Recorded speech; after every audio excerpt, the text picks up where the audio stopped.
알지 못하노라 하니라. 아멘. 오늘도 주님 전에 나와 또한 각자의 삶의 초소에서 마음과 뜻과 정성을 다하여 예배드리는 우리 모든 성도들 가운데 하나님의 놀라운 은혜가 언제나 함께하여 주시기를 주님의 이름으로 간절히 축원드립니다. 오늘 말씀은 우리가 그리스도인으로서 하나님의 백성으로서 무엇에 관심을 가져야 되는지를 통해서 말씀을 통해서 함께 은혜를 나누겠습니다. 하나님께서는 저와 여러분을 향해서 어떤 계획을 갖고 계실까요? 우리가 잘 알고 있는 민수기 6장에 보면 대제사장의 기도가 나옵니다. 하나님께서는 모세에게 아론에게 이렇게 기도하라고 이야기하고 있습니다. 자, 우리가 잘 알고 있는 민수기 6장 24절에서 26절 말씀 우리 PPT에 있는데요. 우리 한 목소리로 함께 읽겠습니다. 여호와는 내게 복을 주시고 너를 지키시기를 원하며 여호와는 그의 얼굴을 내게 비추사 은혜 베푸시기를 원하며 여호와는 그 얼굴을 내게로 향하여 드사 평강 주시기를 원하노라. 아멘. 자, 여러분, 이 말씀이 하나님께서 아론으로 하여금 이스라엘 백성들을 향하여 축도하도록 하나님이 주신 거예요. 자, 하나님은 어떤 마음을 갖고 있는지, 우리를 향한 하나님의 마음이 어떠한지를 말씀해 주고 있습니다. 다시 한번 볼까요? 자, 여호와는 내게 복을 주시고 너를 지키시기를 원하며 여호와는 그의 얼굴을 내게 비추사 은혜 베푸시기를 원하며 여호와는 그 얼굴을 내게로 향하여 드사 평강 주시기를 원하노라. 아멘. 하나님은 어떤 분이세요? 저와 여러분에게 복 주시기를 원하시는 분이시다. 아멘. 또한 우리를 지켜주시기를 원하시는 분이세요. 또 분명히 하나님의 얼굴을 우리를 향해서 비추사 은혜 베푸시기를 원하시는 분이에요. 또한 마지막에 뭐예요?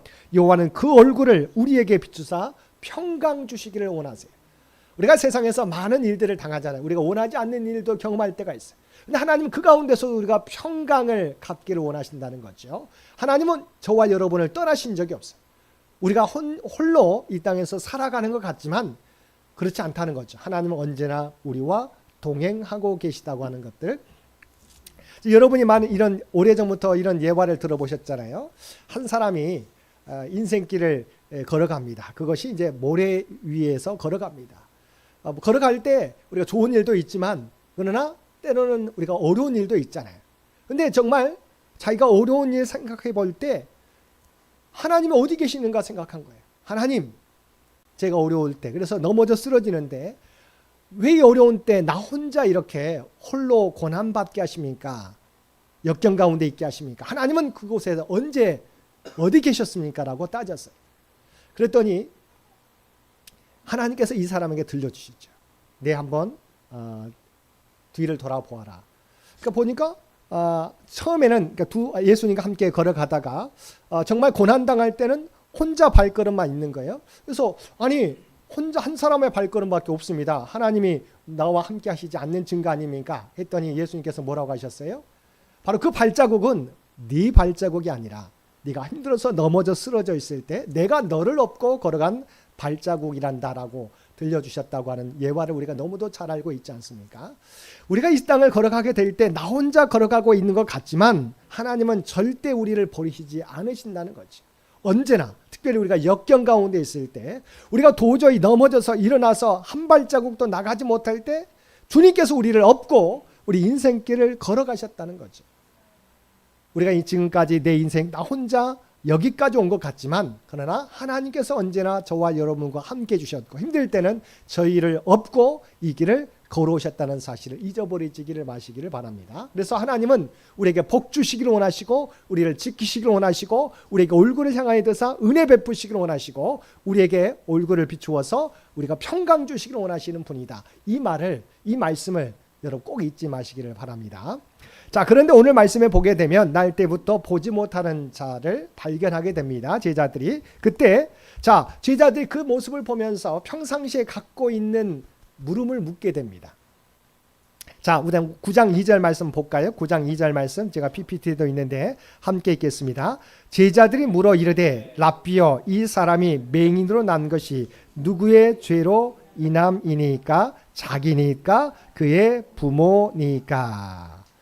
사실은 자, 날 때부터 보지 못하는 자, 사실은 그들이 갖고 있는 일반적인 신앙의 보편성, 우리 그들이 생각하는 통념은 뭐였냐면 죄인은, 그다음 역경을 만난 사람은 무엇 때문에요? 뭔가 그 죄로 인한 것이다 라고 생각했었어요. 특별히 또 3, 4대까지 우리가 벌을 받는다고 했기 때문에 그러면 이게 본인의 죄가 아니면 그 부모의 죄가 아닌가, 그 조상의 죄가 아닌가라고 하는 생각을, 통념을 가지고 있었다고 하는 것이죠. 그래서 제자들이 이렇게 물었던 거예요. 제자들이 물어 이르되 랍비여, 이 사람이 맹인으로 난 것이 누구의 죄로 인함이니까? 자기니까? 그의 부모니까? 그러니까 어려운 역경 가운데 있는 사람을 보게 될 때 대부분 우리도 그럴 때가 있잖아요. 이 사람이 뭔가 어려움을 당하는 것은 뭔가 회개하지 않은 죄가 있지 않은가? 혹시 또 그의 부모, 그의 조상의 죄가 이 지금의 우리가 받는 고난의 죄까지 이런 고난까지 이르게 된 게 아닌가? 하나님의 심판으로 인해서 이런 생각을 그 당시에 갖고 있었어요. 그래서 제자들이 예수님께 물었던 것이죠. 자, 그래서 제가 PPT에 적어놨습니다. 바리새인들과 일반, 우리가 이후에 왜 바리새인이 나오게 됐냐면 이후에 바리새인들이 물었던 것이죠. 그래서 바리새인들과 사두개인들의 일반적인 이해는 뭐였습니까? 모든 불운한 일들, 우리가 여러 가지 역경과 고난들은 보게 될 때 뭐라고 생각했어요? 누군가가 지은 죄의 직접적 결과라고 생각했습니다. 그러면 이것이 우리가 일반적으로 그럴 수 있잖아요. 그러니까 우리가 때로는 죄로 말미암은 하나님의 심판일 때가 있잖아요. 모든 것이 죄의 결과는 아니지만 그러나 어떤 역경들, 어떤 죄 같은 경우는 하나님의 심판으로 인할 때가 있다는 거죠. 그래서 근데 바리새인들은 모든 역경들을 바로 죄로 인한 하나님의 심판으로 여겼다는 것이죠. 근데 여기서 그치지 않습니다. 그러면 세상에서 가난하고 역경을 만난 사람은 어떻게 그들을 여겼을까요? 이 사람이 죄로 말미암아서 지금 이렇게 가난하게 살게 되고 역경 가운데 있게 되고 어려움 가운데 있다라고 그들은 생각했다는 것이죠. 그 결과 그들은 가난하고 병든 사람을 돌보지 않았어요. 왜요? 이 사람은 그들의 죄로 말미암아 하나님의 심판을 받고 있기 때문에 이것은 본인이 회개해야 하나님이 용서해 주시고 이렇게 세워주실 것이다 라고 판단했다는 거예요. 그렇게 연결이 되겠죠. 자, 그래서 당시에도 성전 주위에 이와 같은 수많은 불쌍한 사람들을 그들은 만나게 되었을 때 이들은 먼저 이들의 죄로 인한 것이기 때문에 하나님 앞에 본인이 회개하고 고침을 받고 하나님 앞에 해결되어야 문제가 해결된다고 생각했어요. 그래서 적극적으로 역경 가운데 있는 사람들을, 도움이 필요한 자들을 직접적으로 돕지 않았다고 하는 것이죠. 근데 제자들은 어떤 모습을 보게 됩니까? 3년 공생의 기간 동안 예수님께서 가난한 자들, 약한 자들, 도움이 필요한 자들에게 함께 하셔서 그들을 고쳐주시고 문제를 해결하는 것을 직접 보았어요. 그래서 주님께서 누구에게 관심이 있는지를 그들은 주의 눈으로 확인했어요. 그런데 제자들도 어떤 마음을 갖고 있었어요? 예수님이 행하는 것은 보지만 그러나 여전히 그들도 아니야. 그래도 예수님이 이들에게 다가가서 그들의 문제를 해결해 주시긴 하지만 통념적으로는 뭐예요? 자신들도, 제자들도 이 사람의 고난은 바로 그들의 죄나 부모의 죄, 조상의 죄로 인한 것이 아닌가라고 생각했다고 하는 것이지요. 그런데 그들이 당시에 중요시 여겼던 율법의 근본이 뭡니까? 율법의 근본 정신이 가장 기본이 뭐죠? 바로 하나님 사랑과 이웃 사랑이잖아요. 하나님 사랑과 이웃 사랑의 율법의 근본, 기본 정신임에도 불구하고 그들은 사회적 통념을, 세상의 통념을 가지고 있었다고 하는 것이죠. 하나님이 뭘 중요하게 여기는지, 우리가 지키고자 하는 율법의 여러 가지 조항들이 있는데 거기에 가장 중요한 핵심은 하나님 사랑과 이웃 사랑이라고 하는 부분들을 그들은 잊어버리고 그 율법의 조항 몇 가지에 매몰되어 있었다고 하는 것이죠. 특별히 이 사건을 가지고 예수님께서 안식일에 그의 날 때부터 보지 못하는 자의 눈을 고쳐주셨습니다. 그 내용을 보고 바리새인들이 지적합니다. 요한복음 9장 14절에서 16절 우리가 읽지 않았지만 이 사건의 이야기, 계속되는 이야기입니다. 함께 읽겠습니다.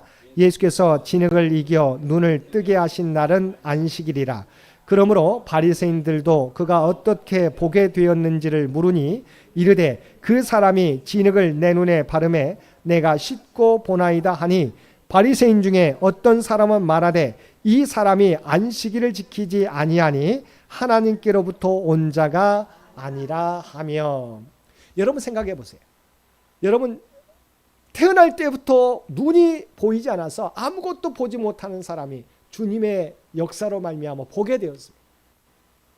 얼마나 놀라운 일입니까? 우리 하나님을 찬양해야 될 일이잖아요. 우리가 아는 교인 중에 정말 날 때부터 보지 못하는 시각장애인이 바로 주님의 예배를 드리는데 하나님의 은혜로 낫게 되었다. 얼마나 놀라운 일입니까? 그런데 그들은 그 하나님의 놀라운 역사를 찬양하기보다는 뭐예요? 예수라는 이 사람이 안식일에 이 일을 행했다. 안식일에는 뭐든지 행하지 말아야 되는데 안식일에 어떤 노동을 하게 만들었다. 안식일의 계명을 어기게 되었다라고 그걸 보면서 이 예수는 안식일에 이런 일을 행하기 때문에 율법의 계명을 어겼기 때문에 하나님으로부터 온 사람이 아니라고 더욱더 비판하게 되었다고 하는 것이지요.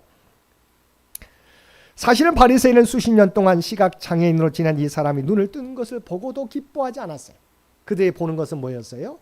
날 때부터 보지 못했던 사람이 나았다는데 주목한 게 아니라 예수라는 사람이 안식일 계명을 어겼다는 데 초점이 맞춰져 있었다고 하는 것이죠. 하나님의 놀라운 능력과 나라가 임했는데도 불구하고 하나님의 능력과 나라를 보지 못하고 바로 주님께서 이 계명을, 전통을, 율법을 어겼다는 데 초점이 가 있었다고 하는 것입니다.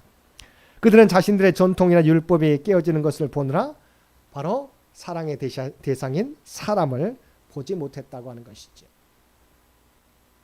이것이 당시의 바리새인들 또한 종교 지도자들의 모습이었어요. 그런데 이것이 과연 그 당시의 모습만인가? 아니죠. 여러분이 잘 알고 있는 인사동에 가면 승동교회라고 하는 게 있습니다. 승동교회가 1893년에 토마스 무어라고 하는 사무엘 무어라고 하는 이 선교사를 통해서 곤당골에서 예배를 시작하게 되었고 그곳에서 교회가 세워지게 됩니다. 그런데 이 교회에서 사무엘 무어 선교사는 이 사회 속에서 어려움 가운데 있는 사람들에게 복음을 전하게 되는데 그 가운데 이 박송춘이라고 하는 사람이 있었습니다. 이 사람이 아마 그 병에 걸리게 되었는데 사무엘 무어가 그 고종 황제에게 치료하는 그 의사를 불러다가 이 사람을 치료하게 됩니다. 그래서 이 일로 말미암아 왜냐하면 황제를 우리가 치료하는 의사가 자기에게 와서 자기의 병을 고쳐주어서 그를 따라서 복음을 믿고 예배당에 나오게 됩니다. 복음을 믿게 되죠. 그러면서 신분을 속이고 이 사람이 원래 뭡니까? 네, 백정이었는데 자기 신분을 속이고 세례를 받게 됩니다. 왜냐하면 자기가 고침받았기 때문에. 그런데 그것이 이제 교회 안에서 문제가 되는 것이죠. 그래서 양반들이 이야기합니다. 비록 어쨌든 세례 받은 것이 자기 신분을 속이고 세례를 받았던 것에 대해서 분노하지만 그래도 그건 참게 됩니다. 그렇지만 사무엘 무어 선교사한테 요구합니다. 양반들은 예배당의 앞자리에 앉게 하고 우리가 백정은 그래도 분리시켜서 저 뒷자리에 앉게 해달라고 요구하게 됩니다. 그런데 이 얘기를 들었던 사무엘 무어 선교사가 뭐라고 대답합니까? 복음 안에서는 차별이 없다라고 이야기하게 됩니다. 1893년, 1896년에 갑신정변이 일어나게 되고 신분철폐가 일어나긴 하지만 여전히 계급사회였잖아요. 근데 백정이 세례를 받게 되고 양반들과 함께 섞여서 예배 드린다고 하는 건 쉬운 일이 아니죠. 우리가 충분히 이해할 수 있는 일이죠. 양반들이 그렇게 요구했고 그래서 사무엘 무어가 허락하지 않았을 때 그들은 양반들 어떤 마음을 갖게 됩니까? 우리가 아무리 이 선교사를 통해서 복음을 믿고 우리가 신도가 되었지만 백정하고는 우리가 함께 예배드릴 수 없다. 뭔가 구별해 줘야 되는데 그 구별 없이 함께 예배드릴 수 없다라고 해서 그들이 교회를 나가게 되고 그들이 나가서 세운 교회가 여러분이 잘 아는 또한 안동교회가 되는 거죠. 충분히 이해가 되지 않습니까? 그러잖아요. 만약 어쨌든 우리 교회 공동체에도 여러 가지 많은 어떤 어려움 가운데 있는 사람들이 몰려오면 정말 그것을 좋게 하나님의 역사로 받아들인 분이 있는가 하면 어떤 분들은 왜 우리 교회 이런 사람들이 와서 이게 공동체를 이루나라고 하는 불편한 점도 있을 거예요. 그런데 지금 100년 전에 더 30년 전이죠. 130년 전에 그런 일이 계급사회가 여전히 존재했었던 때 이루어졌기 때문에 충분히 이해할 수 있습니다.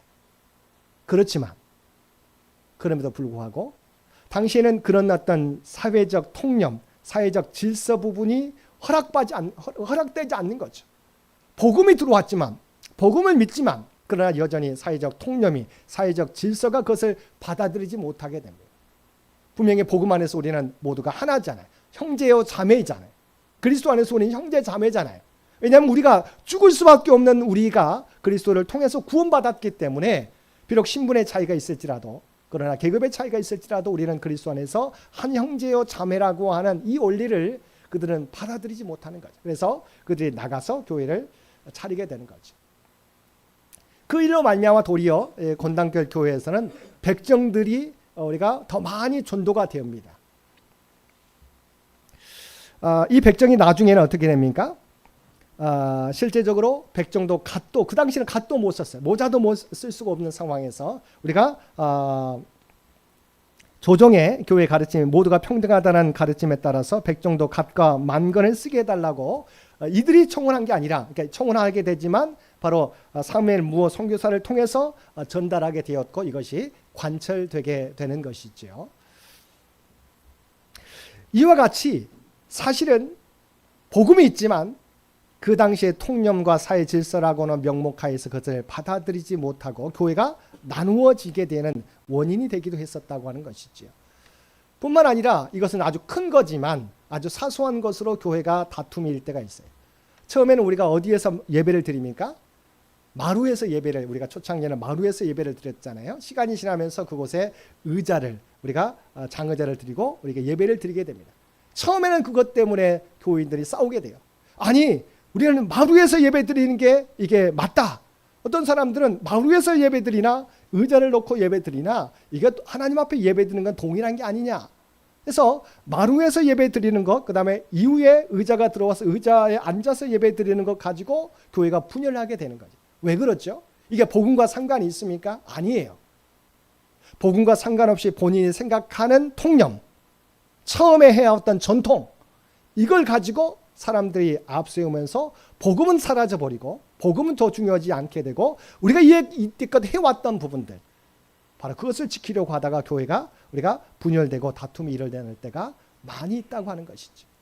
당시에도 주님의 놀라운 역사로 하나님의 능력으로 날 때부터 보지 못했던 맹인이, 우리 시각장애인이 나음을 입게 되었는데 사람들은 그것에 주목하지 않고 바로 율법의 규명에 안식일은 쉬라고 했는데 안식일에 노동을 하게 되었다. 이 흙으로 진흙을 이겨서 눈에 우리가 바르게 되었고 또 그 사람으로 하여금 이 연못에 가서, 우리 실로암 연못에 가서 씻게 했다. 이것은 안식일의 법을 어기게 된 것이다라고 그것만 보았다고 하는 것이죠. 바로 그 당시에 바로 바리새인 종교 지도자들의 문제였고 오늘날도 마찬가지라고 하는 거죠. 우리가 전통과 통념 속에서 질서 속에서 하나님의 복음을 더 중요하지 못할 때가 있다고 하는 것이죠. 이것이 바로 당시의 문제였습니다. 이때 예수님께서는 사실은 중요한 부분이 1절부터 나오게 됩니다.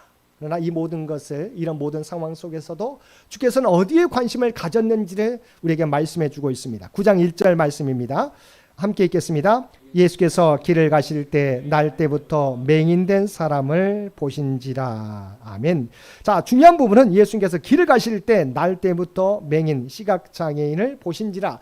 여기서 보신지라라고 하는 단어는 단순히 우연찮게 고개를 돌렸는데 보게 된 것을 말하지 않습니다. 주께서 목적의식을 가지고 지켜본 것을 의미한 것이죠. 사실은 예수님께서는 성경에 보면 이와 같은 일들이 많이 일어났습니다. 제가 PPT에도 적어놨지만 뽕나무 위에 있었던 세리를 삭개오를 보게 되었죠. 또 혈류병 걸린 여인을 우리 주님께서는 지켜보게 되었습니다. 또 과부가 헌금하는 모습을 지켜보셨어요.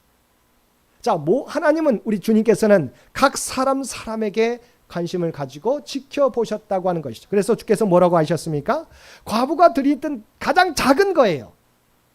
그렇지만 주님께서는 뭐라고 말씀하셨어요? 오늘 헌금 드린 사람 중에서 이 과부가 가장 많이 헌금했다라고 분명히 말씀해 주셨어요. 시편 139편 1절 말씀입니다. 우리 함께 읽겠습니다.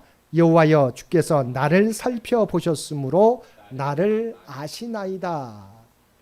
하나님은 우리가 아주 작은 자라 할지라도 우리가 그러잖아요. 어떤 사람들은 그래요. 세상에 이 수많은 수십억 몇 명의 사람들이 있는데 어떻게 그 사람, 일일이 그 사람 한 사람에게 그 처지를 알 수 있느냐. 말이 안 되지 않느냐. 그러자 하나님은 인간이 아니잖아요. 그러니까 하나님은 또한 우리가 작게 여기는 모든 사람 한 사람에게 관심을 가지고 지켜보시고 있다고 하는 것이죠. 그래서 주께서 나를 살펴보셨으므로 나를 아신다고 분명히 말씀해 주고 있습니다. 저와 여러분의 형편과 사정을 아신다는 거지. 여러분이 드리는 기도를 아신다는 거예요. 여러분이 드리는 봉사와 헌신들을 아신다는 거예요. 사람들은 알지 못할 때가 있잖아요. 내가 기도하는 것 사람들은 보지 못합니다. 내가 봉사하고 헌신하는 것 우리 사람들은 보지 못하잖아요. 그런데 하나님은 우리를 지켜보시고 계시다고 하는 것입니다. 그래서 주님께서는 이 사람의 아픔을 아셨어요. 또 사람들의 통념을 아셨어요. 그래서 뭐라고 말씀하십니까? 이제 주제가 나옵니다. 9장 3절 말씀을 함께 읽겠습니다. 예수께서 대답하시되 이 사람이나 그 부모의 죄로 인한 것이 아니라 그에게서 하나님이 하시는 일을 나타내고자 하심이라. 아멘. 자, 이것이 본문의 핵심이에요. 다시 한번 읽겠습니다. 예수께서 대답하시되 이 사람이나 그 부모의 죄로 인한 것이 아니라 그에게서 하나님이 하시는 일을 나타내고자 하십니다. 아멘. 자, 어떤 역경이 있어요. 어떤 사람의 공경이 있습니다. 자, 이것은 왜 이 일이 발생하게 되었을까? 바로 이 날 때부터 보지 못하는 사람에 대해서 예수님께서 말씀하십니다. 이것은 이 사람의 죄로도 아니다. 죄 때문도 아니고 또 그의 부모의 조상의 죄 때문도 아니다. 그러면서 뭐라고 말씀하셨어요? 이것은 하나님의 일을 나타내기 위한 것이다. 나타내고자 하심이라고 말씀하고 있습니다. 자, 이것이 우리가 모든 일을 바라보게 될 때 가장 기준이 돼야 돼요. 여기에 보면 이 안에는 이것도 있죠. 아까 말했던 어떤 사람은 때로는 죄로 말미암아 우리가 심판을 받을 때가 있어요. 그것도 하나님의 일이잖아요.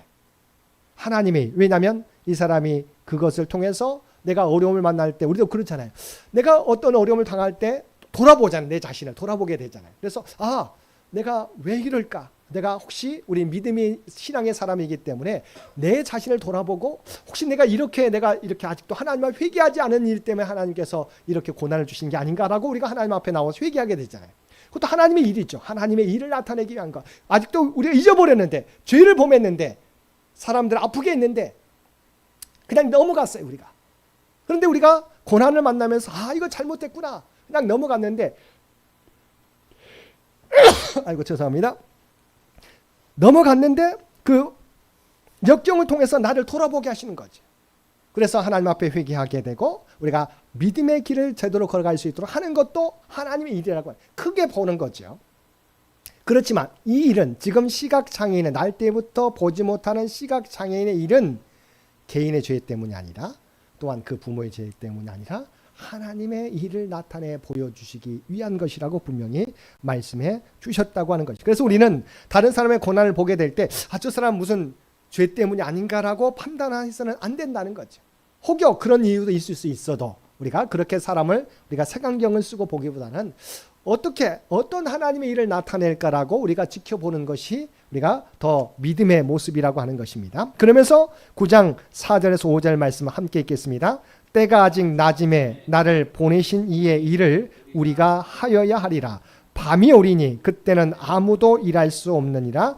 내가 세상에 있는 동안에는 세상의 빛이로라. 아멘. 지금은 주님께서 함께 있는 동안은 세상의 빛이다라고 말씀해요. 낮이라고 말씀해 주고 있어요. 이제 좀 있으면 밤이 오게 된다라고 하는, 그때는 우리가 아무 일도 못하게 된다.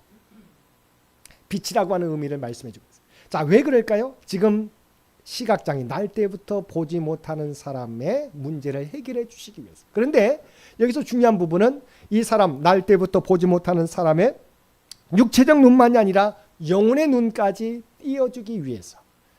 그래서 시각장애인은 어떤 결과를 낳게 됩니까? 육체의 눈이 띄어졌어요. 그런데 육체의 눈만이 아니라 바로 주님으로부터 이것은 우리의 죄로 말미암은 것이 아니라 하나님의 일을 나타내기 위한 거고, 영혼까지 또 그 문제를 해결해 주시는 분은 빛이신 주님을 발견하기 위해서 만나게 하기 위한 것이었다라고 하는 거죠.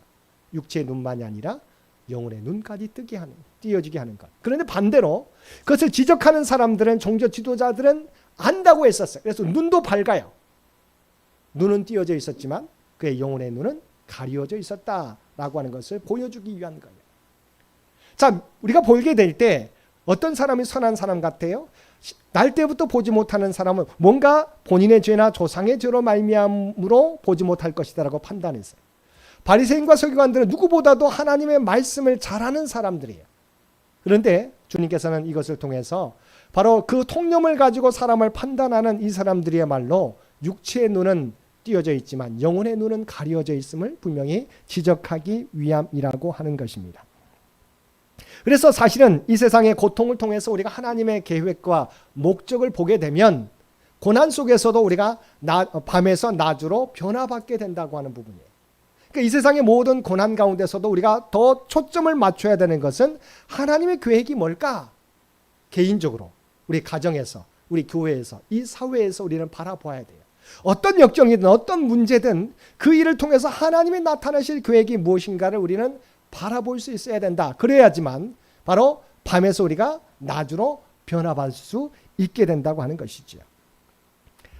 중요한 부분은 그러면서 이 부분이 첫 번째 교훈이고요. 두 번째는 주께서 이 날 때부터 보지 못하는 사람을 고치기 위해서 어떻게 하셨습니까? 진흙을 발라서 그의 눈에 바르게 하셨어요. 이 진흙의 의미가 뭘까? 재창조의 의미. 우리 주님께서 창세기 최초의 흙으로 사람을 지으사 그 코에 생기를 불어넣으셨다고 하셨어요.